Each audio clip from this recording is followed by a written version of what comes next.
आज के इस वीडियो में जो कि बहुत ज़्यादा जानकारी देने वाला और नॉलेजफुल वीडियो है, इसमें हम ये बात करेंगे किसी भी व्यक्ति ने अगर किसी ज़मीन की वसीयत की है तो क्या वो व्यक्ति उस ज़मीन को सेल कर सकता है, बेच सकता है, या क्या जिस व्यक्ति को उसने वसीयत की है, जिसके नाम से वसीयत की है, तो वो व्यक्ति उस ज़मीन को बेच सकता है। ये तमाम सारी बातें हम इस वीडियो में जानेंगे। सवाल ये आता है कि जिस व्यक्ति ने अपनी ज़मीन की वसीयत किसी भी व्यक्ति के नाम से कर दी है तो क्या उस व्यक्ति को उस वसीयत की गई जमीन को बेचने का अधिकार है। साथ ही ये भी सवाल आता है कि जिस व्यक्ति के हक में वसीयत की गई है तो उस व्यक्ति को उस व्यक्ति के जीवित रहते हुए जिसने वसीयत को किया है, क्या उस जमीन को बेचने का या विक्रय करने का अधिकार है। तो ये तमाम सारी बातें हम इस वीडियो में समझने वाले हैं। आगे बढ़ने से पहले दोस्तों मेरा आपसे निवेदन है कि इस वीडियो को एक लाइक जरूर कर दें। हमारे channel star real estate and builders को सब्सक्राइब करके बेल आइकन जरूर दबा लें। रियल एस्टेट सेक्टर में हम लोग 22 वर्षों से सक्रिय हैं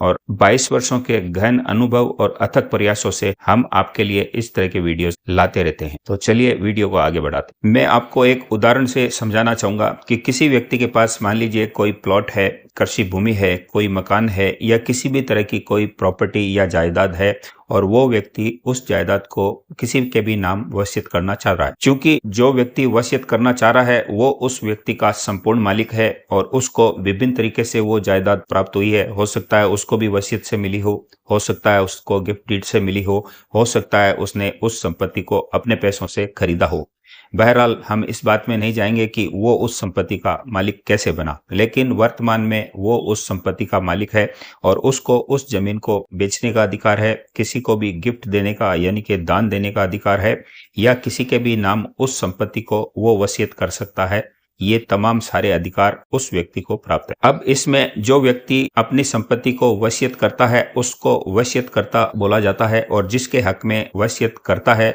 उसको वसीयत ग्रहीता बोला जाता है। अब जब भी कोई व्यक्ति किसी के भी नाम से वसीयत करना चाहता है तो वो एक प्रारूप में वसीयत को लिखकर सब रजिस्ट्रार के ऑफिस में जाकर उस वसीयत को रजिस्टर्ड करवा देता है। कई मायनों में सादे पेपर पे लिखी गई वसीयत भी मान्य रहती है, लेकिन उस वसीयत को रजिस्टर्ड करवा लेना ठीक रहता है और साथ में उसमें 2 गवाहों के साइन करवा लेना भी ठीक रहता है। तो जिस व्यक्ति को वसीयत करनी है वो जिस व्यक्ति के नाम से वसीयत करना चाहता है उसको उसके नाम से सब रजिस्ट्रार ऑफिस में जाकर उस वसीयत को वो 2 गवाहों की मौजूदगी में रजिस्टर्ड करवा लेता है। इसमें वसीयत को जैसा कि मैंने बताया सादे पेपर पे भी किया जा सकता है या सादे पेपर पर लिखने के बाद उसको नोटेराइज करवाया जा सकता है, स्टाम्प पे लिखकर नोटेराइज करवाया जा सकता है, या किसी भी स्टाम्प पर लिखकर उसको रजिस्टर्ड भी करवाया जा सकता है। तमाम तरह की वसीयत मान्य होती है। तो अब हमारे वीडियो का जो क्वेश्चन है, सवाल है, वो ये है कि क्या जिस व्यक्ति ने जिस व्यक्ति के नाम से वसीयत की है तो क्या वसीयत करने वाला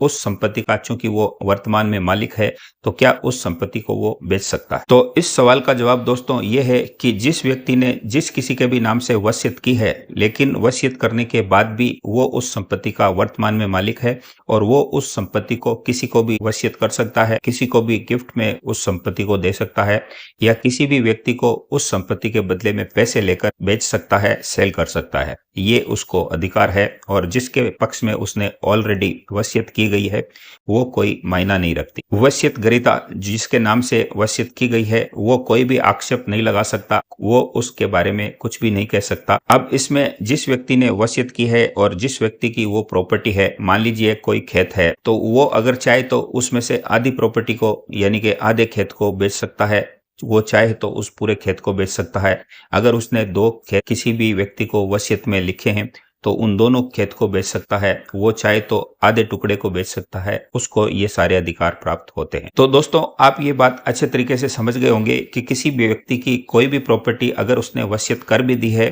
तो उस वसीयत के करने के बाद भी वो किसी अन्य व्यक्ति को उस वसीयत को बदल सकता है, यानी कि नए व्यक्ति के पक्ष में नई वसीयत लिख सकता है। किसी भी व्यक्ति को वो वसीयत लिखने के बाद भी उस संपत्ति को गिफ्ट कर सकता है, यानी कि दान में दे सकता है, या किसी भी व्यक्ति को पैसों के बदले में उस जमीन को वो बेच सकता है। ये तमाम अधिकार वसीयत करने वाले को प्राप्त है। इसके अलावा जिस व्यक्ति ने वसीयत की है उसको एक और अधिकार प्राप्त है और वो अधिकार ये है कि उसने जिस व्यक्ति के पक्ष में वसीयत की है और वो उस व्यक्ति के क्रियाकलाप से संतुष्ट नहीं है, यानी कि जिस व्यक्ति को उसने वसीयत कर दी है, लेकिन अब उसको इस बात का पछतावा है कि उसने गलत व्यक्ति के पक्ष में वसीयत को निष्पादित कर दिया है, तो वो उस वसीयत को कैंसिल भी कर सकता है और किसी अन्य व्यक्ति के नाम से उस वसीयत को बदल सकता है। अब दोस्तों, इस वीडियो में एक सवाल और उभर कर आता है, और वो उभर कर आने वाला सवाल ये है कि जिस किसी व्यक्ति ने अपने जीवन काल में किसी के भी नाम से कोई वसीयत कर दी और जिस व्यक्ति के पक्ष में वसीयत को किया गया है, तो क्या वसीयत ग्रहीता जिस व्यक्ति के पक्ष में उस वसीयत को किया गया है, वो व्यक्ति वसीयत करने वाले के जीवन काल में यानी कि जीते जी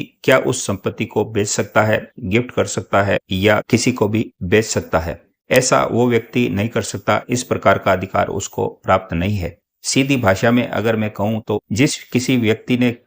व्यक्ति के नाम से वसीयत को किया है, तो वसीयत जिसके हक में की गई है, वो व्यक्ति उस जमीन को प्राप्त नहीं कर सकता, न उसको बेच सकता है, न उसको दान कर सकता है और न उसका कब्जा वो ले सकता है। अब बात निकल कर आती है कि जिस किसी व्यक्ति ने कोई वसीयत की है और जिस व्यक्ति के हक में वसीयत की है, तो जिस व्यक्ति ने वसीयत की है उसकी अगर मृत्यु हो जाती है, तो मृत्यु होने के बाद जिसके पक्ष में उस वसीयत को किया गया था, वो उस वसीयत पर अपना अधिकार जमा देता है, उसको प्रूव कर देता है, उसको साबित कर देता है।